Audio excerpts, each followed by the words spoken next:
Why can one piece of aluminum feel like a soda can, easy to bend, while another becomes strong enough for aircraft parts and performance frames? Same base metal, totally different strength. The secret isn't better aluminum. It's what we do to the atoms after we shape it. Here's the simple answer. Heat-treatable aluminum gets stronger because we deliberately create tiny obstacles inside it, so small you can't see them, yet dense enough to block the metal from deforming. Think of it like turning a smooth hallway into a hallway filled with waist-high posts. You can still walk, but you can't sprint straight through. To understand that, you need one key idea: metals don't bend because atoms stretch like rubber.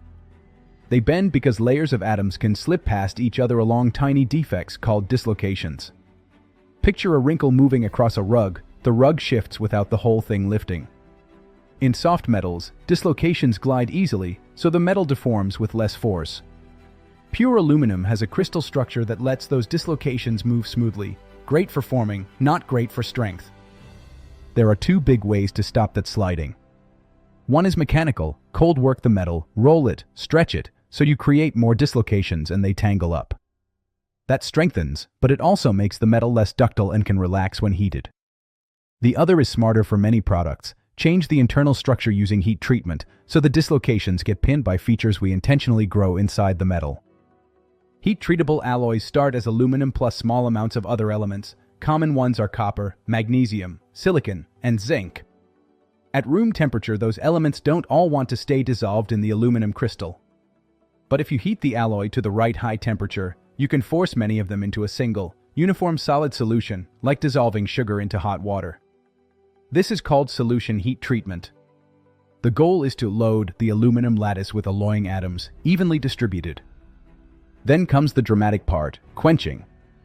We cool it fast, often in water, so those atoms don't have time to leave and form big particles right away. It's like freezing a crowded room mid-movement. Now the aluminum is in a stressed, unstable state, a supersaturated solid solution. The ingredients for strengthening are trapped in place, waiting. Next is aging, either naturally at room temperature or artificially at a moderate temperature in an oven. During aging, the alloying atoms finally start to cluster, forming extremely tiny precipitates. Early on, they can be so small and so well matched to the aluminum lattice that they're almost invisible structurally, but they matter because they disrupt motion. When a dislocation tries to glide, these precipitates act like pins. The dislocation has to cut through them or bow around them, and both options require more force. That's the strengthening mechanism: precipitation hardening.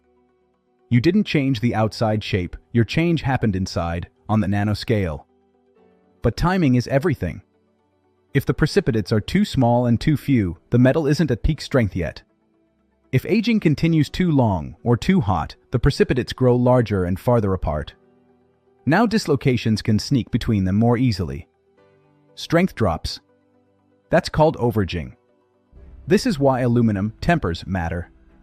You'll see designations like T4, meaning solution treated and naturally aged, or T6, meaning solution treated and artificially aged to reach a high-strength condition. Those labels are basically a recipe: how the internal obstacles were created. Different alloy families use different precipitates. 6XXX alloys, aluminum with magnesium and silicon, are popular for extrusions and automotive parts because they heat treat well and resist corrosion. 2XXX alloys, often aluminum copper, can be very strong, common in aerospace, but can be more corrosion sensitive. 7XXX alloys, aluminum zinc magnesium, sometimes with copper, can reach extremely high strengths for demanding structural applications, but need careful processing to balance toughness and cracking resistance. So aluminum gets stronger not by becoming more aluminum, but by becoming more strategically messy inside. Heat it to dissolve, quench to trap, age to grow nanoscale pins, then stop at the sweet spot before the pins get too big.